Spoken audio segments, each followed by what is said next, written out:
Hey, look at this. He's making another video. He said he wasn't going to make any more videos. Well, I got to talk about some things that wrap this up on 9/11. We're going to talk about the unsung heroes. And this is going to be a small moment, monument, to sing about one of those heroes. Unsung heroes? What are those? Monuments. What are those? Well, where is he at?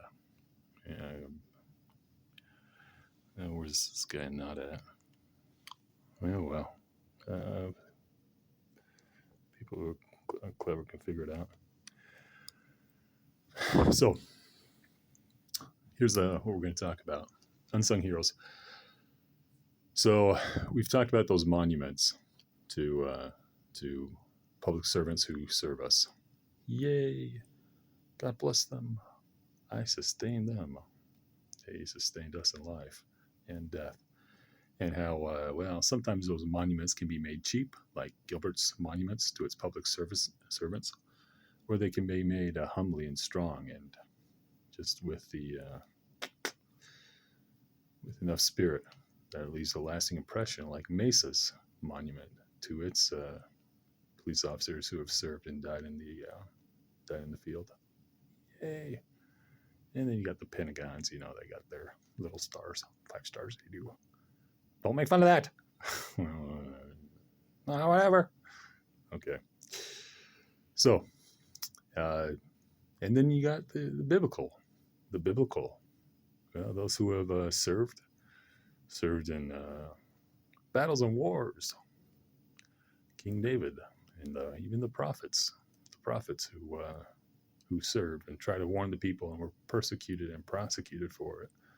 Jeremiah and Ezekiel and Lehi. And there's all kinds of ways that man can serve this guy, and has served this guy for thousands of years in many, many different ways.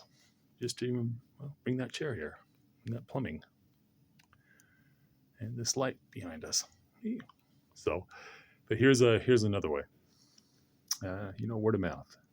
There's billions now of people on this planet, and there's been billions and over the thousands of years of human history and recorded civilization. And I just wanted to talk about a few of the unsung heroes. And there's been so many more unsung heroes that have done incredible things and feats that will never be sung about or written about in books or created monuments, big fancy smancy monuments, but they're heroes nonetheless. And without their lives and their sacrifices, would make it a different world for you and me and him and her and everybody. The unsung heroes. Yay. Reminds me of one of those unsung heroes from this chapel. I want to talk about him. I liked him. So first of all, there was a chapel at the Church of Jesus Christ of Latter-day Saints, my church. And it was a beautiful sacrament. And it was back when we had 3 hours and, 2 classes. And I won't get into that here. He wants to. But it was a beautiful 2 beautiful talks, and a teenage daughter, talked about how grateful she was for her father who birthed her, and the honorable man that he was, how he honored his covenant to her mother and was a faithful father and husband, and was always there as much as he could, I imagine, to be there for her and the family, and the character that he exhibited in the community and in the church and in his service and his life. And she just really admired her father. I thought, that was really awesome. And what parent could be bestowed a greater monument, be bestowed a greater record than to have their children speak of them so highly and so amazingly. I mean, I could do the same. I have not enough, not enough. No, I have not. My own parents and my grandparents, and many of the lives who have helped shape mine. Amazing, amazing characters, amazing people, and despite my lack of decorum and many other things, is no reflection on their character and their honor and their lives. So then after that beautiful that girl with the beautiful spirit talks about her father. The father gets up and talks about his great grandfather who helped came down from Utah to settle the valley in Mesa. Well, Mesa's over there. This is Gilbert. Mercy me, Gilbert, and hint it, and then he talks about how when they had settled the valley there in Mesa and they were growing their crops and trying to create those wide roads that we all enjoy. Well, some ruffians came through, a gang of folks, and had their way with and brutalized one of the girls there, and then rode off to the next town.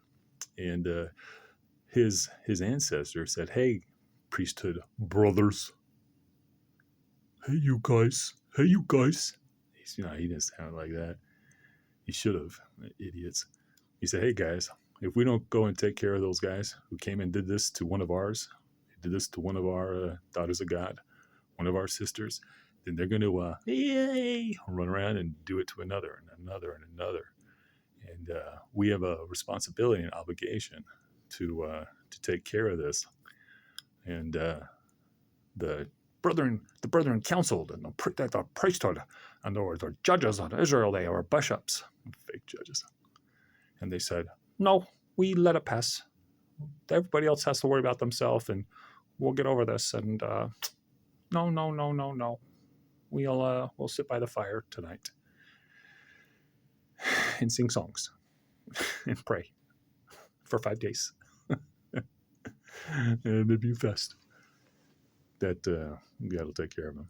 And this guy's ancestors said, no, that's not good for me, and that's not going to save some other poor girl. He says, if you brothers won't take care of it, I'll take care of it. What a guy.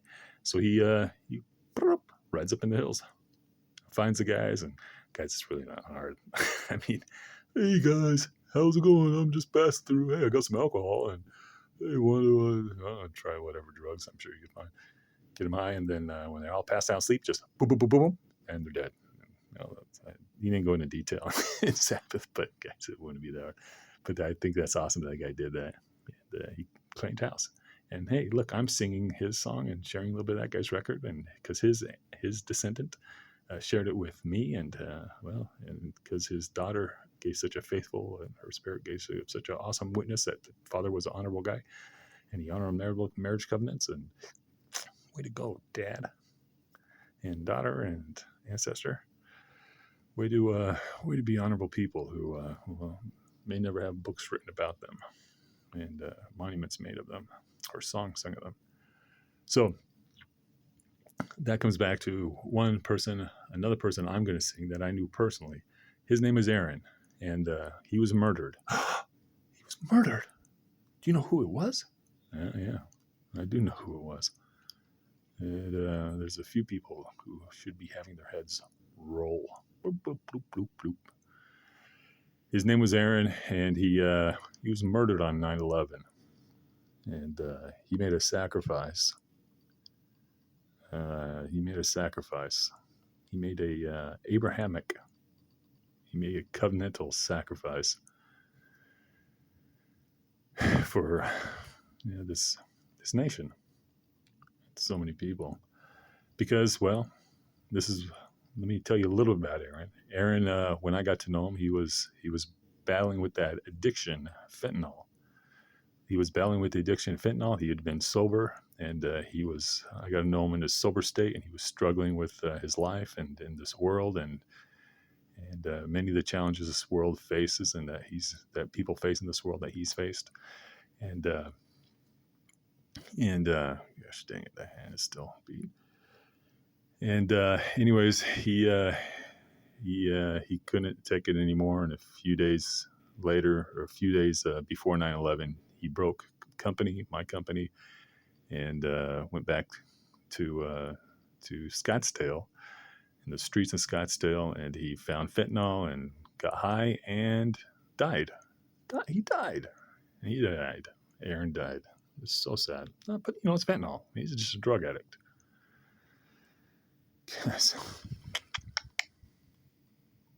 be careful how you talk about those dead drug addicts, because Scottsdale police didn't talk about them right. What they said, hey, listen, that drug, fentanyl, and those drug addicts dying all over the place here, and they're all over in Scottsdale and Gilbert and everywhere. Not as much as you see them laid out on the streets in Phoenix, or California, but they are everywhere. And well, gosh darn it, Scottsdale police said, "Hey, this is awful on the books, on these reported records, and it's not good for real estate, and it's not good for pretty people, and pretty people don't want to live around people who are dying in the streets on these horrible drugs, but they will." They will move to a place, and we can keep real estate levels higher if they die by suicide. And so they chalked his death up to suicide. So it's better statistics. It's more acceptable. And really, guys, what it is murder, because that fentanyl, when they smoke it up, they take the pill. That's coming from China, the CCP, the Communist Party. And that predatory alien system, like some religious systems and other political systems, that drug is a slow bullet. Just like if they shot a missile at us, or from a high-powered rifle all the way from China, it would take a while to get here. And that's exactly what that fentanyl is. It's a slow bullet, and it's being sent through the cartels, and it's killing us in droves. It's killing our brothers and sisters. It's killing our sons and daughters. It's killing everybody, our strangers that we never knew. Like you never knew about Aaron. He was a very, very real person with people who loved him. And he was murdered, and his murder will go unsolved. And so not only is China guilty of the murder, and the cartels and all the horrible things they do to get those drugs here and up in our bodies, in this, not mine, in this country and around the world, but hey, man, our politicians have failed us. They have failed us. Our politicians and our police have failed us. Not all, man. There's some cops politicians that are trying. They're not trying hard enough. They're not riding up in the mountains and doing the job. But they have failed us. And I'll tell you how dishonorable they are. I've been to jails and prisons. I've been to the feds. And if you can't protect yourself, and it's a scary place, and you don't want to drop the soap and get a surprise, or lose your sandals, you can pay what's called taxes. It's just called taxes. They call it taxes in jails and prisons too. You can pay money. And if you don't have money on your books, or you don't have a good job, and you can provide service. You can work. You can clean somebody's room, or wash their underwear, or polish shoes, and they'll provide you. A gang will provide you protection. It's protection money. It's called a protection racket. And sometimes they force it upon you, but they still provide you protection as long as you're paying them. I never paid protection money. I paid protection money in taxes to this government. Well, protection they gave me, not protection they gave Aaron. Oh, and that's how dishonorable our politicians and our Washington is, and too many of our police and military who have been handicapped and handcuffed to do their job. That they take their taxes, they take our money. They're supposed to provide us protection. They're supposed to save people like Aaron, at least own up to it when they don't. And they don't. They're not. So much for the protection racket in this country. And this government's taking money. Government. If you're going to take protection money, At the very least, if you don't want to stand judgment in this life and the next, you should provide that protection. So, gosh darn it. And that was it. You guys really should be grateful. No, we shouldn't. No, we shouldn't. What? You don't know. You don't know the. You don't know the. What was that guy's name? Isaac. That Aaron saved. Peace out. Thank you for the unsung heroes. Thank you for Aaron. Thank you for honorable fathers and husbands. And thank you for so many more. And the Tracy. I won't share her story because she's a sweetheart. Okay, adios, muchachos. In the next life. Do you want to do the minute thing? Sure. What do you got? 16 minutes? 1 plus 6 plus 13. Hey, 13, folks. The day of judgment. This watchman's calling it.